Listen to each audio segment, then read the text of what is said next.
ಅಷ್ಟು ಮಳೆ ಒಂದಿದ್ರೆ ಫಸ್ಟ್ ಕರ್ಕೊಂಡ್ಬಂದು ಇದು ಬಿಡಿ. ನಾವು 25 ಎಕರೆ ನೋಡಿದ್ವಲ್ಲ ಅಲ್ಲಿ. ಇವರು ಮೈನ್ ಇರೋದಿದು ಏನಿಲ್ಲ, ನಿಮ್ಮ ಹತ್ರ ನಿಮ್ಮ ಕೈಯಲ್ಲಿ ಇರೋದಿಲ್ಲ ಅಣ್ಣ. ನಿಮ್ಮ ಕೈಯಲ್ಲಿ ಎಲ್ಲರೂ ಸಿರ್ಸಿರ್ ತಿನ್ಬೋದು. ನೀವು ಮನಸ್ಸು ಮಾಡ್ಬೇಕು. ಮಾಡೋಣ ಬನ್ನಿ ಅಣ್ಣ, ನೀವು ಮನಸ್ಸು ಮಾಡಿದ್ರೆ ನೀವು ಇದು ಮಾಡಿ.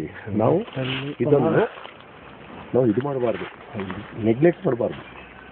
ನೆಗ್ಲೆಕ್ಟ್ ಅಂದರೆ ಈ ಕೋಟಿಗಟ್ಟಲೆ ವ್ಯಾಪಾರ ನೆಗ್ಲೆಕ್ಟ್ ಆಗಿ ಆಗುತ್ತೆ. 15 ದಿನ ಟೈಮ್ ಹಿಡಿದೇ ಹಿಡಿತಿಲ್ಲ. ಹಂಗಿರಲಿ ಆಗಿರಲಿ, 15 ದಿನ 20 ದಿನ ಟೈಮ್ ಆಗದೇ ಇರಲ್ಲ. ಗೊತ್ತಾ, ನಿಮ್ಮ ರೇಟ್ ಮೇಲೆ ಕ್ವಿಕ್ ವ್ಯಾಪಾರ.